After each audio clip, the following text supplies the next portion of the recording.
Eu com 16, 17 anos, as pessoas já esperavam a mesma performance que o Sócrates tinha, né? E já era normal, nem se eu tivesse 30 anos já seria difícil fazer igual o Sócrates. Imagina uma pressão dessa para um jovem de 16, 17 anos, né? Eu sempre fui muito tímido ainda, né? Então isso acabou, teve vários momentos assim, entre 16 e 18 anos, que eu pensei em parar por causa disso. Porque eu gostava de jogar futebol pelo prazer de jogar.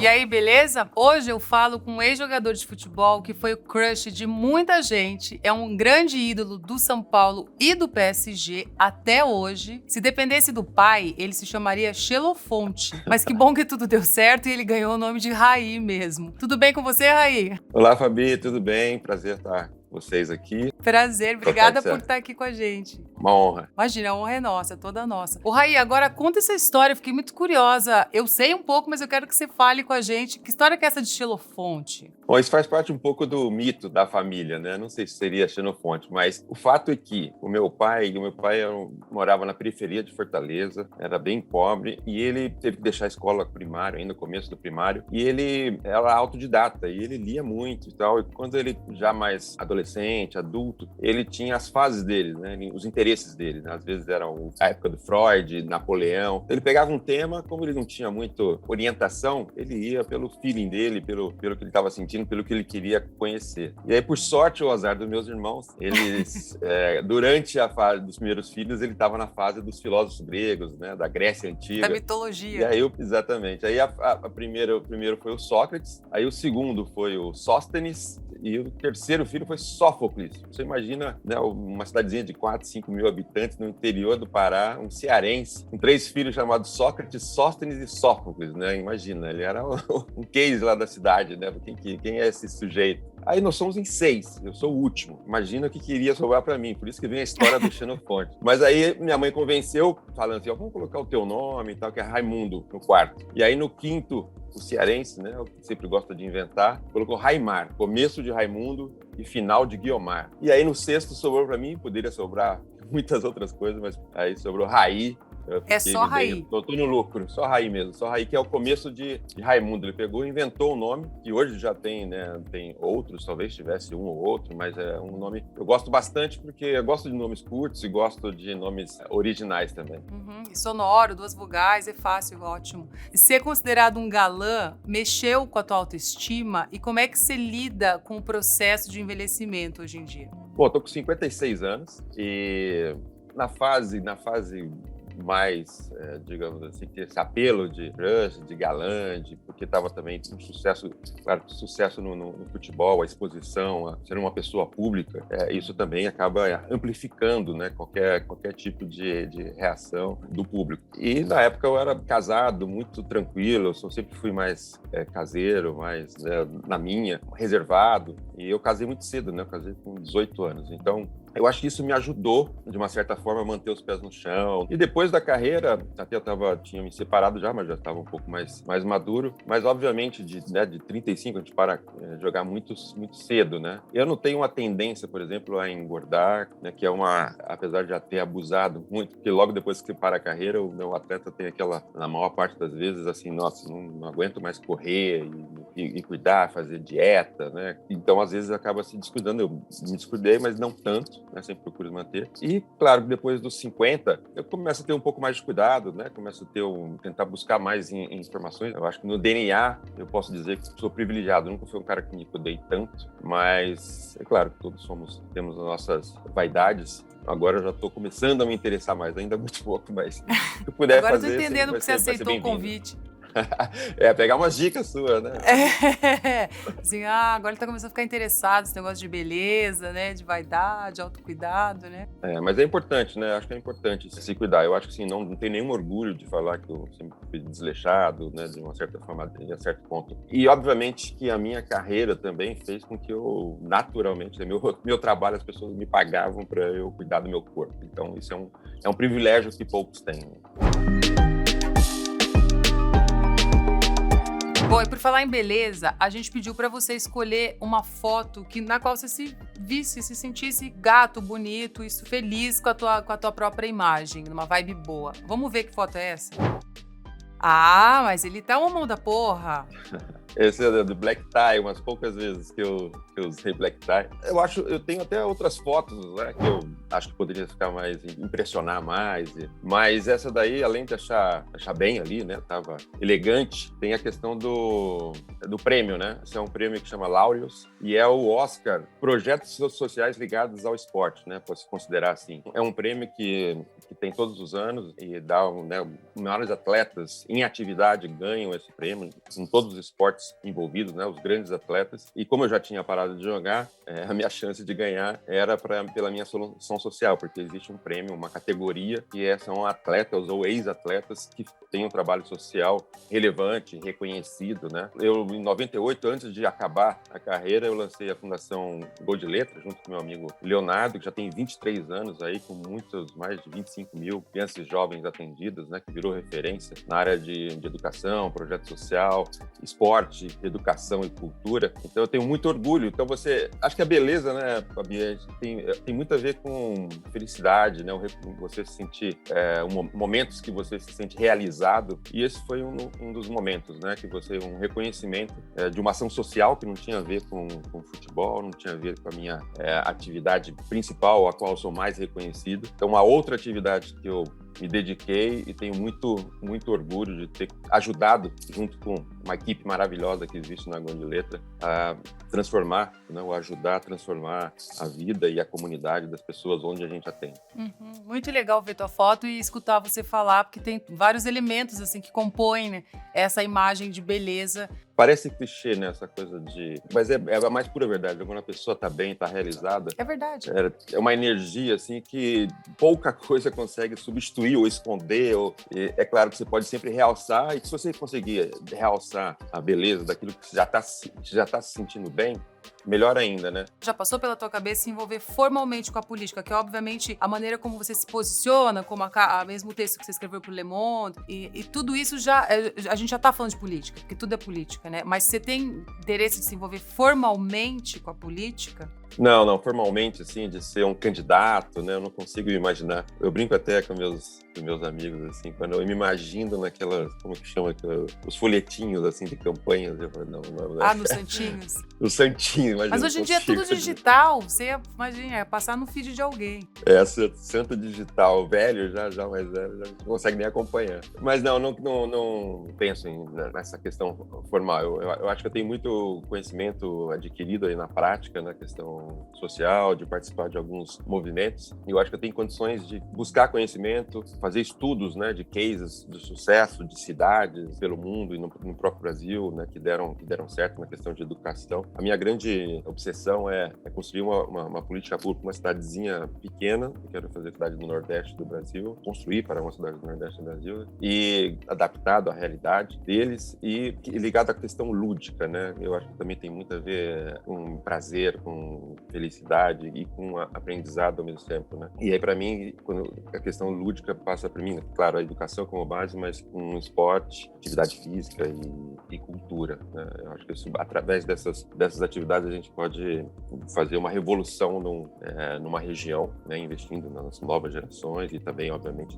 fazendo que as pessoas se envolvam, né? Não só nas escolas, mas nos clubes, nas praças. Eu acho que, principalmente nesses últimos anos, né, a gente levou um golpe muito grande aí na cultura, falta de incentivo na cultura, no esporte, na vida, tudo que dá prazer. Ninguém consegue criar, empreender se não tiver um país vivo que valoriza a sua cultura e que dê espaço para a imaginação, para as coisas lúdicas e para o prazer cotidiano. Ser parente de um craque do futebol gerou comparações entre vocês? E isso sim foi bem complicado. A falta dessa exploração de um outro lado meu e tal, a gente estava falando da beleza e tal, da estética. Não, acho que é uma coisa que ajudou, mas a comparação que eu só poderia ter acabado com a minha carreira, né? Porque Ele era um personagem muito marcante também, muito forte, além de um grande jogador muito forte. E como atleta, assim, como um jogador de futebol, né, mesmo ele falava que não era um grande atleta, mas é um gênio, né, do futebol, que é um cara que, né, fazia medicina e jogava futebol na seleção brasileira ao mesmo tempo. Não dá para acreditar nessas coisas, né? É um cara super único, né? Um personagem tão forte como ele foi. Quando eu estava começando, ele estava no auge da carreira dele, já tinha ido para a Itália, tinha disputado uma Copa do Mundo, estava indo para a segunda Copa do Mundo. Então, as pessoas, eu com 16, 17 anos, as pessoas já esperavam a mesma performance que o Sócrates tinha, né? E já era normal, nem se eu tivesse 30 anos já seria difícil fazer igual o Sócrates. Imagina uma pressão dessa para um jovem de 16, 17 anos, né? Eu sempre fui muito, muito tímido ainda, né? Então isso acabou, teve vários momentos assim, entre 16 e 18 anos, que eu pensei em parar por causa disso.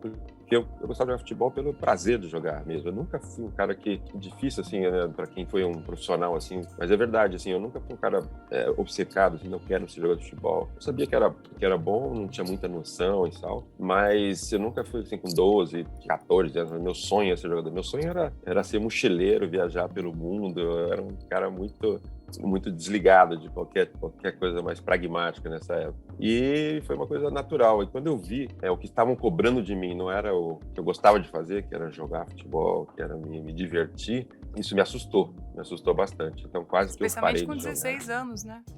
Quase que eu parei de jogar. Lembro de falar para os meus amigos assim, você acha que eu tenho condições e tal? E eu acho que até tive que a hora que eu decidi mesmo continuar, até porque casei com 18 anos, né?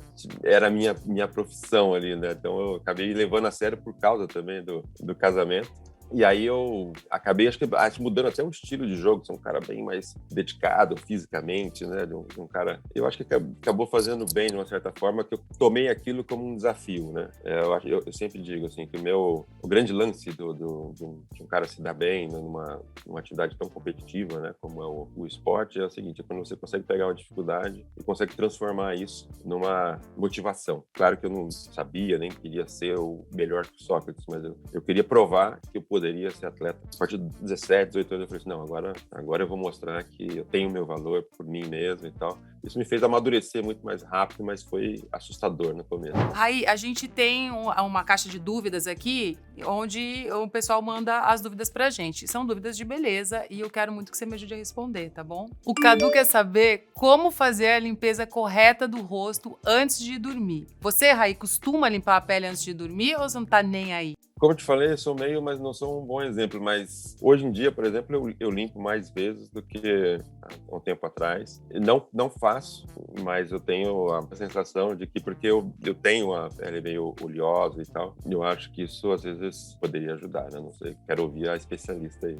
Tá bom, vamos lá. Então, olha, Raí não faz, vamos ter que corrigir isso daí, né? Vamos ter que arrumar isso, gente. Bom, Cadu, o que eu acho importante, se você não tem o hábito de fazer, como o Raí, não adianta passar um ritual muito elaborado, assim, porque vocês vão se desestimular. Então, a minha recomendação é sempre, em primeiro lugar, procurar um especialista, um dermatologista. Não tendo essa possibilidade, você viu que o Raí falou, minha pele é oleosa. Saber identificar o teu tipo de pele, pedir para alguém te ajudar com isso e comprar um sabonete líquido que seja, um negócio simples, ó, você deixa no banheiro. Tá tomando banho antes de dormir, que eu suponho que você tome banho antes de dormir, lava o rosto com esse sabonete, assim, ó, customizado pro teu tipo de pele e tá lindo. Eu ainda sugeriria que se passasse um hidratante ali depois. Se vocês tiverem saco, seria lindo passar um hidratante ou um sérum, algo assim depois pra nutrir a pele, pra hidratar, e ela responderá, tenho certeza. Ô, Raí, você gosta de vermelho? Amo. Ótimo. Também essa é uma pauta para uma outra conversa, a gente explorar, se debruçar nessa coisa do vermelho. Mas pensando nisso, a gente faz um tutorial aqui no Aí Beleza sempre. Eu pensei que a gente podia fazer, me ocorreu a ideia de fazer um delineador, de ensinar a fazer um delineador vermelho, mas fazer com batom. Que tal? Vamos ver? Delineado vermelho feito com batom. Sim, isso é possível. Você tá aí na pira de sair do delineado preto, mas não tem opção de cor em casa? Não tem problema, a gente usa um batom. Mas se liga, para esse delineado não transferir na tua pálpebra, é legal você pensar em usar um batom de longa duração. Então vamos à make, e para essa make a gente vai precisar de um batom vermelho de longa duração, um delineador preto, 2 pincéis chanfrados. Eu vou usar 2 pincéis chanfrados grandes, mas vocês podem usar um pequeno. E demaquilante. Pode ser demaquilante e pode ser também um hidratante de base siliconada. Eu vou mostrar, tá bom? Eu vou colocar um pouquinho do meu batom vermelho de longa duração num aparador, para não contaminar, né, gente? E começo a aplicação com o pincel chanfrado. Vou chuchar ele aqui no produto. Aí é aquela história. De frente para o espelho, de olho aberto, eu vou primeiro fazer o meu cantinho externo. Até onde eu quero que ele vá, mais ou menos. E principalmente nessa etapa, a angulação dele. Faço do outro lado para a gente já comparar e minimizar aqui ou corrigir qualquer eventual problema de simetria desde o início. Aqui você vê, tipo, tá, eles estão mais ou menos apontando para a mesma direção. Agora eu vou pegar um pouquinho mais de produto. E como eu já posicionei ali, ó, eu posso segurar aqui no canto interno da minha pálpebra para manter minha pálpebra bem estabilizada, assim, ó, bem paradinha. E aí eu encosto lá no final dele, ó, no cantinho externo e arrasto para dentro.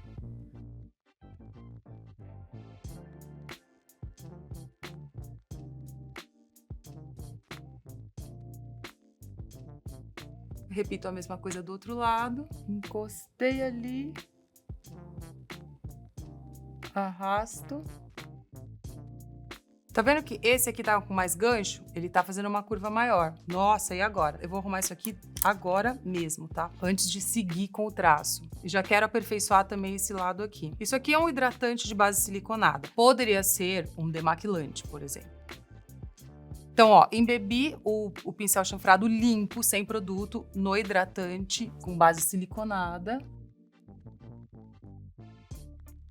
E só mexo um pouco na direção de onde ele tá apontando ali, tá vendo?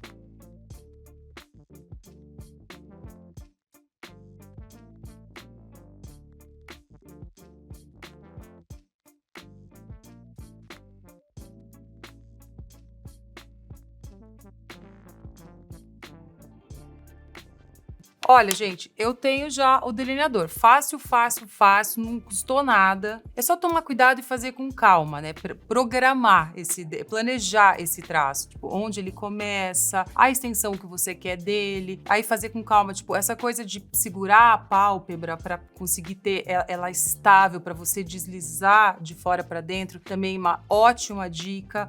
Limpar o delineado com esse hidratante com base siliconada. Você consegue chegar nesse nível de perfeição que muitas vezes a gente quer. O que eu amo fazer às vezes, essa técnica de correção, vocês podem ver que às vezes ela deixa tipo, como se fosse assim o vulto da correção ali, uma fumacinha da cor. Eu acho muito legal deixar essa fumacinha às vezes também e evitar essa busca incessante pela perfeição, pela limpeza, pela correção, sabe? Acho legal deixar um pouquinho ali. Hoje não ficou muito aqui, mas tudo bem, eu queria mostrar o delineador vermelho para vocês. Agora o que eu vou fazer é pegar um delineador tradicional preto em caneta e fazer uma leve sustentação bem junto da raiz dos cílios. Vai ser numa extensão um pouquinho menor e a espessura também vai ser um pouquinho menor, tá bom? Fazendo bem fininho ali, ó.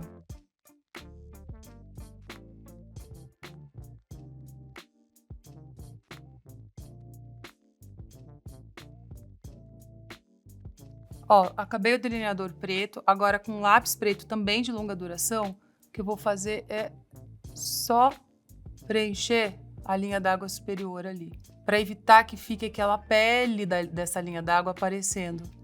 Parece que é uma bobagem, mas eu quero mostrar para vocês a diferença, ó. Tá vendo? Parece que dá uma apertadinha no olho, que organiza melhor, porque tira essa leitura de pele que se pode ver ali, ó. Agora, Curvex, como sempre, eu gosto de Curvex, não é uma obrigatoriedade. E máscara para cílios. Pronta, de delineado vermelho e batom vermelho. É proibido? Não, não é proibido. Você faz o que você tiver afim. É isso aí, gente. Faz em casa, eu quero ver. Me marca, por favor.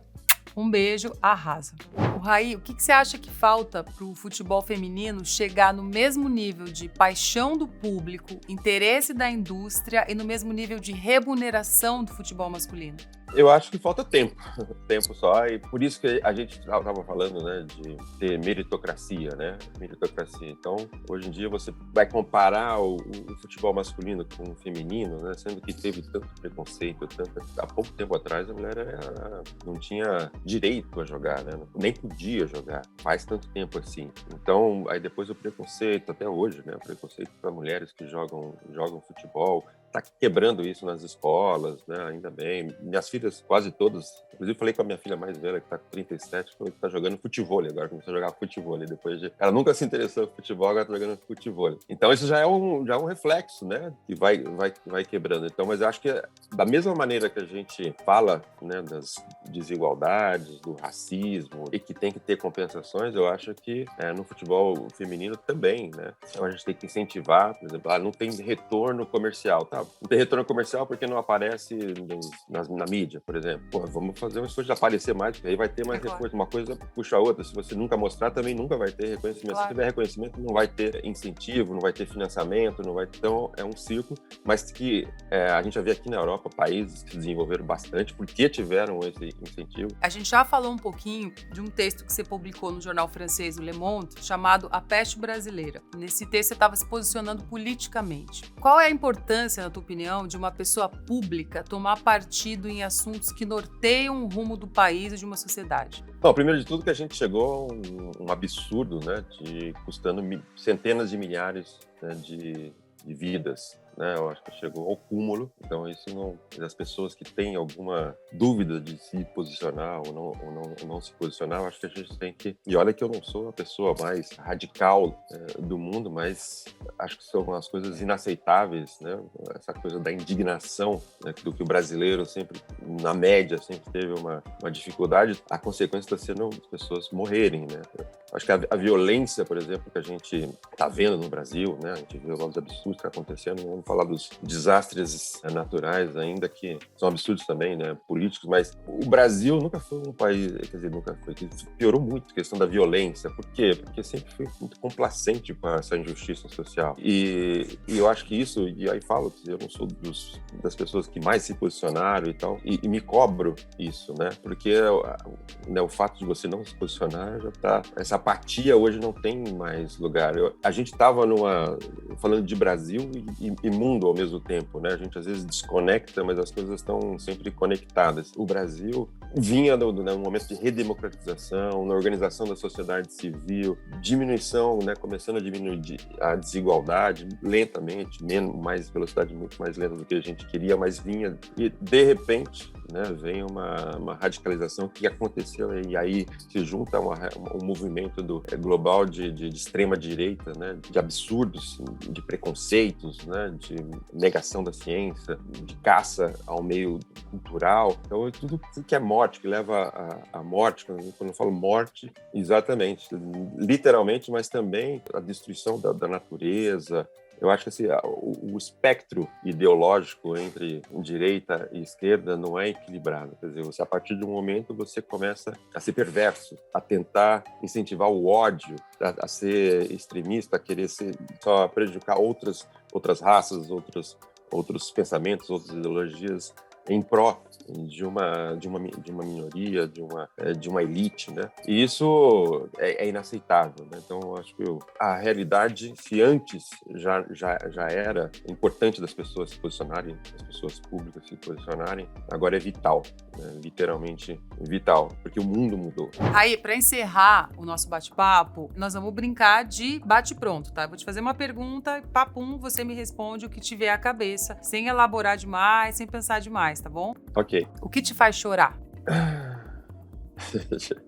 Que faz chorar emoções fortes e injustiça. Um sabor.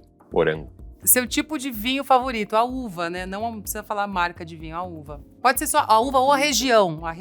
Tá, a região ainda é Bordeaux, aqui da França. Tem o Bourgogne também. Sua melhor fase da vida? Quando eu me sinto livre, e por isso eu sempre tento pelear, brigar, soltando as minhas amarras que sempre estão nos segurando, né? Então, a fase é quando eu consigo ser livre na alma. Melhor trilha sonora pro sexo?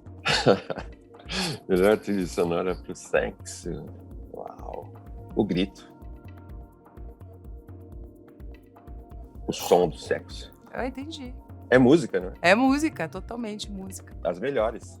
É verdade. Descreva sua relação com o futebol em 5 palavras. Mas eu gosto muito da definição que eu ouvi de uma pessoa do teatro, que no inglês é uma palavra só, to play, que é jogar, atuar, coreografia, é dançar, é brincar, é jogar. Esse lado lúdico do futebol, que é o lado mágico. E o que o futebol acaba sendo tão popular, porque as pessoas, todo mundo pode, né? Rai, muito obrigada. Foi uma honra, um prazer conversar com você. Obrigada pelo teu tempo. Tomara que você tenha curtido também. Curti bastante, foi um prazer falar, pensei em conhecer um pouco mais. Vocês aí, vocês todos fazem esse programa Muito gostoso. obrigada. Muito gentil, adorei.